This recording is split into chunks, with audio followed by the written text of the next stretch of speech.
Bonjour à tous, alors dans cette deuxième capsule, on va faire la recomposition des espaces ruraux, des espaces liés de plus en plus à l'urbain et qui deviennent multifonctionnels. Alors vous aviez un document qui était la pointe noire de la ville de Belleuil au Canada et vous deviez différencier, décrire les images de 2005 et de 2017 en voyant surtout les différences. Donc quelles étaient les différences entre 2005 et 2017? On voit bien que sur ces deux images montrent la même ville, c'est la même photo, mais entre 2005 et 2017, on remarque que les champs ont laissé place à de nombreuses constructions et que la campagne laisse place à la ville parce que la ville s'agrandit de plus en plus. Donc c'est ce qu'on appelle l'étalement urbain. Donc je vous demandais de trouver une définition de l'étalement urbain. Donc l'étalement urbain, c'est l'augmentation de la superficie d'une ville et la diminution de sa densité de population. L'étalement urbain est l'une des manifestations spatiales de la périurbanisation. Et je vous demande en troisième question la définition d'une périurbanisation, de la périurbanisation. Donc la périurbanisation, c'est l'extension des surfaces artificialisées en périphérie des agglomérations urbaines. Ce qui veut dire que l'étalement urbain, c'est le fait que les villes s'étendent de plus en plus tout en diminuant la densité des villes, alors que la périurbanisation, c'est le fait que ça se construise de plus en plus. Vous avez donc des agglomérations qui sont de plus en plus grandes, qui sont de plus en plus étendues. Ensuite, vous deviez voir la multifonctionnalité de ces espaces ruraux qui commencent à prendre de nouvelles fonctions. Quelles sont ces nouvelles fonctions qui sont évoquées dans ce texte? Eh bien, les espaces ruraux deviennent certes des espaces résidentiels pour accueillir ces populations en périphérie. D'ailleurs, pourquoi est-ce que les populations vont s'installer en périphérie? Eh bien, souvent, c'est une raison financière, le foncier est moins cher. Le fait qu'il y ait des bons axes de communication avec les voitures, eh bien les gens, ça leur permet de pouvoir se déplacer facilement, et même s'ils font une demi-heure, 45 minutes de route, c'est pas grave. Il y a toujours des fonctions agricoles dont nous avons parlé la dernière fois. Les fonctions récréatives et de villégiature, c'est-à-dire le repos à la campagne, les activités, etc. La campagne bénéficie d'espaces qui est beaucoup plus important, donc du coup on peut faire des activités différentes. Et puis maintenant des activités qui sont commerciales et industrielles, puisque pareil, les industries trouvent en campagne des espaces beaucoup plus grands, la ville ne leur offre plus cela, donc les espaces importants pour développer leurs usines, eh bien, se trouvent dans les campagnes. Et ensuite, donc, comment peut-on expliquer l'installation de l'industrie dans l'espace rural? Eh bien, c'est ce que je vous ai expliqué. Déjà, c'est la place. Et puis, souvent, eh bien, par exemple, pour cet exemple en Allemagne, l'installation s'explique à la fois par la présence de ressources locales, du bois, du kaolin, de l'eau, de la main-d'œuvre qui est nombreuse et qui possède déjà un savoir-faire ancien, mais aussi, comme je vous l'ai dit tout à l'heure, de la place, le fait qu'on puisse s'étaler sur des grandes surfaces. Enfin, je vous demandais comment les espaces ruraux parviennent-ils à devenir des espaces récréatifs? Eh bien, je vous ai montré ici des exemples d'activités qui sont proposées par les espaces ruraux. Par exemple, le rafting au Japon, ou bien ce qu'on appelle l'écotourisme, qui se développe notamment dans les pays, dans tous les pays d'ailleurs, que ce soit un pays en voie de développement ou des pays riches. Donc c'est l'idée que l'écotourisme, c'est un tourisme qui va être centré sur la découverte de la nature ainsi qu'un respect de l'environnement et des populations locales. Donc les espaces ruraux deviennent des espaces récréatifs en proposant des activités qui sont liées à la nature, qui sont liées à l'agriculture aussi, par exemple avec la dégustation de produits locaux. Ça peut être aussi des hébergements particuliers, ça peut être dormir dans des yourtes, ça peut être dormir dans une cabane dans les arbres, au milieu d'un lac, ça peut être le camping, etc., mais toujours vraiment lié à la nature.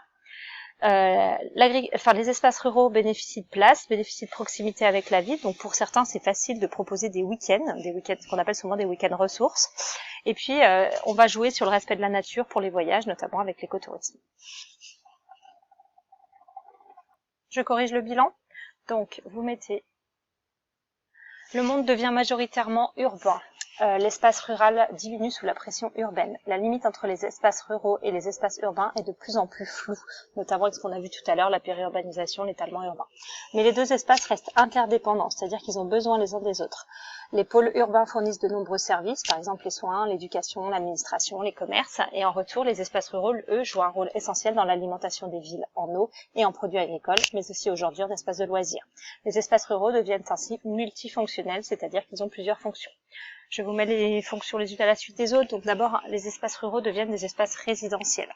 De nombreux urbains viennent s'installer dans les espaces ruraux à proximité des villes. Donc ils ils veulent être en campagne pour avoir des activités, pour avoir de la place, mais ils veulent pas être trop loin de leur travail, pas trop loin des activités, pas trop loin des achats.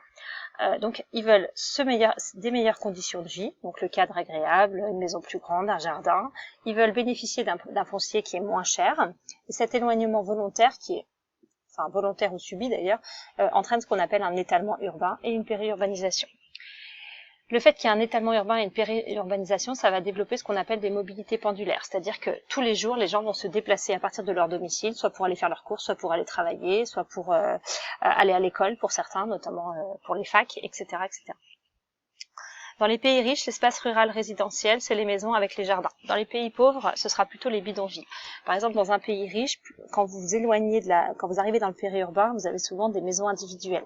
Dans les pays pauvres, plus vous vous éloignez de la périphérie, plus vous aurez des bidonvilles et des maisons dans des conditions insalubres. Et puis souvent, ces bidonvilles vont être transformés en habitat un peu mieux, un peu moins précaire, et on va redélocaliser les pauvres dans la périphérie, encore plus en extérieur, et ils vont devoir reconstruire leur bidonville au fur et à mesure que la ville s'agrandit.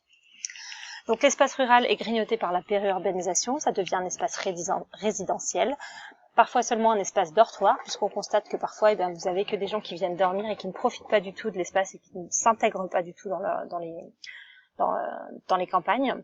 Mais on constate aussi un développement inégal des services pour les habitants. Parfois, ces espaces ruraux vont développer des services pour les habitants, par exemple des écoles, des parapharmacies, des soins médicaux. Et puis quand il commence à y avoir beaucoup de monde, on peut ouvrir une poste, on peut ouvrir des banques, etc., etc. Donc, ça va permettre à ces gens qui vivent nouvellement en campagne, qu'on appelle des néo-ruraux, de s'adapter. Et parfois, ça peut aussi favoriser ce qu'on appelle une renaissance rurale, c'est-à-dire un regain démographique des espaces ruraux. Ensuite, les espaces ruraux ont des vocations touristiques et récréatives, une vocation, pardon.